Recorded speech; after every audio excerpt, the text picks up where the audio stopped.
Hi everyone, welcome to Physcept. और इस छोटे से वीडियो में एक बहुत इंपॉर्टेंट कॉन्सेप्ट को हम लोग समझने वाले हैं। तो वो कॉन्सेप्ट किस चीज़ का है? रिड्यूस्ड मास का। तो सबसे पहले मैं आपको ये बता दूं कि ये रिड्यूस्ड मास होता क्या है और कैसे इसका इस्तेमाल करना है आपको। As far as that applications are concern, तो हमें बहुत कह सकते हैं कि भाई तरीके से कॉन्सेप्ट को समझ लेना पड़ेगा, तो आप इसको यूज़ कर पाएंगे और इसका फ़ायदा उठा पाएंगे। तो बहुत सिंपल तरीका है कि if you have a system of to bodies और वो दोनों आपस में इंटरैक्ट कर रहे हो।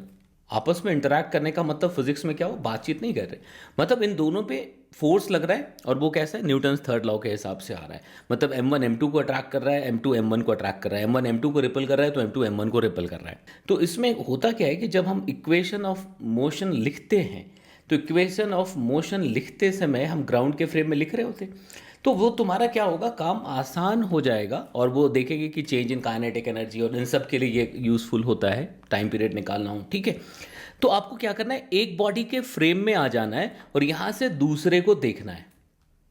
तो एक के फ्रेम में आकर के दूसरे को देखोगे तो सब कुछ relative with respect to M1 हो जाएगा। और जब आप ऐसा करते हैं तो आप M2 यूज नहीं करोगे, आप M2 के प्लेस पे क्या लिखोगे, म्यू लिख दोगे, विच इज रिड्यूस्ड मास। और इसका फॉर्मूला क्या हो जाएगा, M1 M2 upon M1 plus M2। होता क्यों है, फटाफट बेसिक इसका रीज़न बता देता हूँ आपको कि भाई अगर इस पे फोर्स F लग रहा है तो इस पे भी F लग रहा होगा, और अगर इसका एक्सेलरेशन A1 इस तरफ है तो भाई इस पे एक सूडो फोर्स आ जाएगा, क्योंकि M1 के फ्रेम में देख रहे हैं हम लोग भाई। तो अगर इस पे सूडो फोर्स की बात करते हैं तो वो देखो एक्सेलरेशन इस तरफ है तो इधर ही आ जाएगा M2 इंटू A1। तो अब अगर हम इसके एक्सेलरेशन को विथ रिस्पेक्ट टू M1 देखना चाहते हैं, that would be A dash. और अगर मैं A डैश लिख रहा हूं तो ये कितना आ जाएगा, F plus M2A1 upon mass of this body which is M2।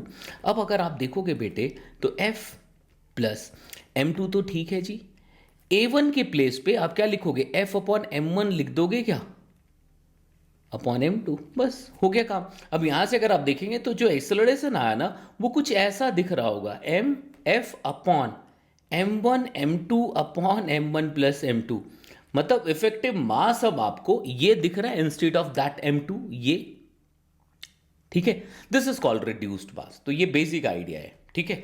तो अगर इसके फ्रेम में एक्सेलरेशन इस फैक्टर से चेंज हो रहा है तो वेलोसिटी भी ऐसी चीजें चल रही होंगी, सब कुछ ऐसा ही चल रहा होगा। तो अगर आप यहां पे देखोगे, अगर इसके रेस्पेक्ट में लिखते हैं हम लोग, इस फ्रेम में आकर के लिखते हैं, तो इक्वेशन ऑफ मोशन जो भी हम लिख रहे होते हैं वो अलग हो जाएगा और मास के प्लेस पे हमें म्यू लिखना पड़ेगा, ठीक है।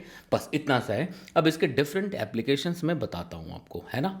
तो सबसे पहला जो है वो मैं आपको यहां से समझाता हूं, ठीक है। ये देखो कि अगर आपके पास एक ऐसा क्वेश्चन आता है कि दो पार्टिकल्स है M1 M2 और इनिशियली दोनों के बीच का सेपरेशन R1 है, ठीक है। अब आपने इसको रिलीज कर दिया तो due to mutual gravitational attraction दोनों एक दूसरे की तरफ अट्रैक्ट होगा। अब सवाल ये पूछ रहा है कि जब दोनों के बीच का सेपरेशन R2 हो गया, ठीक है, तो उस समय रिलेटिव वेलोसिटी क्या होगी, M1 की M2 के रेस्पेक्ट में या M2 की M1 के रेस्पेक्ट में। तो अब आप देखो कि अगर हम ऐसा लिखना चाहते हैं तो हम इसको किस तरह से लिख सकते हैं। क्या हम रिड्यूस्ड मास का कॉन्सेप्ट यूज़ कर सकते हैं? बिल्कुल कर सकते हैं।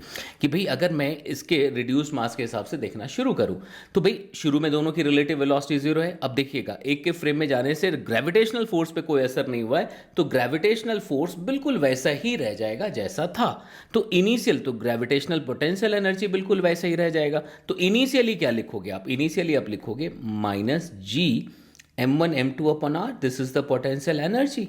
बाद में क्या होगा, minus G M1 M2 upon R2 plus half mu reduced mass into V relative का स्क्वायर। बस सीधा एक इक्वेशन लिखा और सिर्फ एक ही इक्वेशन लिखने से आपको वी रिलेटिव मिल गया। तो ऐसे कुछ क्वेश्चंस मिल जाते हैं कि बाद में आपको किसी स्पेसिफिक सेपरेशन पे आपको relative velocity of second body with respect to first body लिखना होता है। तो दिस इज द वे, ठीक है। आप एक लाइन लिख करके लिख सकते हो जी, ठीक है। अब जैसे ये सवाल है, इसमें आपसे अगर पूछा गया है कि इनिशियली हमने इसको स्मूथ सरफेस पे रख दिया जी और M1 को V0 की velocity they the, find the maximum compression. तो मैक्सिमम कंप्रेशन की बात कर रहा है, तो मैक्सिमम कंप्रेशन के टाइम पे दोनों की रिलेटिव वेलोसिटी जीरो हो जाती है, ये पता है तुम्हें। अब क्यों ना हम इसी तरीके से इसको सॉल्व करना शुरू कर दें। तो इनिशियली अगर हम लिखेंगे, अगर इनिशियली लिखेंगे तो देखो स्प्रिंग में कोई एलोंगेशन कोई कंप्रेशन नहीं है, तो हम सीधे तौर पे 1/2 mu reduced mass into V relative, V relative सीधे सीधे वी नॉट हो जाएगा क्योंकि दूसरे की वेलोसिटी जीरो है, लिख सकते क्या, it should be equal to, it should be equal to, बाद में जब मैक्सिमम कंप्रेशन हो जाएगा, suppose it becomes X M, तो उस समय रिलेटिव वेलोसिटी दोनों की जीरो हो जाती है आपस में, तो भाई वहां पे ये काइनेटिक एनर्जी वाला पार्ट क्या हो जाएगा, जीरो हो जाएगा। तो मैं इसको कैसे लिख सकता हूं, तो सिंपली हाफ के एक्स मैक्स का स्क्वायर, सीधे सीधे रिजल्ट मिल गया। वैसे आप क्या करते थे कि आप मैक्सिमम कंप्रेशन पे जा करके इसकी वेलोसिटी निकालोगे, वी डैश मोमेंटम कंजर्वेशन करा करके फिर एनर्जी कंजर्व कराओगे, then you will get the result.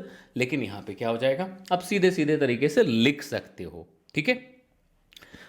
ये सिर्फ फटाफट समझाने के लिए ये वीडियो है, अदरवाइज अगर डिटेल्ड एक्सप्लेनेशन चाहिए कि एक्चुअली रिड्यूस्ड मास क्या है, उसके लिए मैं एक अलग सा वीडियो अपलोड कर दूंगा, ठीक है। एक और यहाँ पे एक एप्लीकेशन आता है, ये भी मतलब इसको एक तरह का जुगाड़ कह सकते हैं, ठीक है, लेकिन ये बिल्कुल वैलिड है कि अगर टू पार्टिकल सिस्टम है और अगर आपको about an axis passing through the centre of mass and perpendicular to the line joining M1 M2 अगर मोमेंट ऑफ इनर्शिया लिखना हो, तो आप ये नहीं कि सेंटर मास कैलकुलेट करने लग जाएंगे इसका और इसका कितना होगा, then M1 R square M2 ना, सीधा आपको क्या लिखना है, देखो म्यू आर स्क्वायर, मतलब एक के रेस्पेक्ट में दूसरे को देख लीजिए, तो एक के रेस्पेक्ट में दूसरे को देख लीजिए, यही एक्सिस हो गया, दूसरे का मास क्या हो जाएगा, M2 से रिड्यूस होकर के म्यू हो जाएगा, यही आंसर होगा सर। आप इसको देखोगे तो M1 M2 upon M1 plus M2 R square, ये रिजल्ट आए। आप चाहे तो सेंटर मास निकालिएगा, अलग अलग लिखिएगा, आपको बिल्कुल यही रिजल्ट मिलेगा, ठीक है।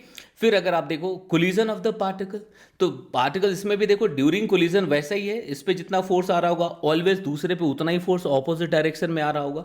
तो यहाँ पे भी हम चेंज इन काइनेटिक एनर्जी के लिए सिंपली ये यूज कर सकते हैं, where E is the coefficient of restitution.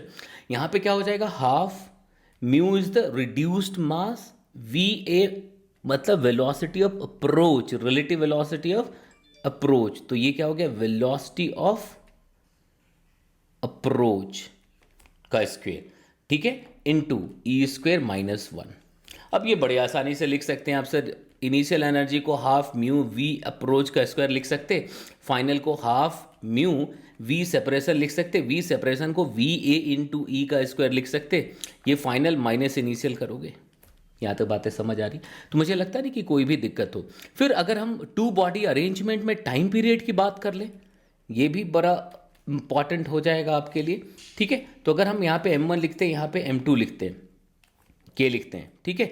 तो अब यहाँ से देखोगे, देखना, तो अगर आप यहाँ पे देखोगे तो ये अगर टू बॉडी SHM हो रहा है, टाइम पीरियड चाहिए, तो मैं ये कह रहा हूँ कि भाई एक के फ्रेम में आकर के दूसरे को देखो, तो एक के फ्रेम में आकर के दूसरे को देखोगे तो चीज़ों को कंपनसेट करने के लिए, दैट स्यूडो पार्ट को कंपनसेट करने के लिए M2 को रिड्यूस करके हम सिंपली M1 M2 कर लें क्या, अपॉन M1 प्लस M2।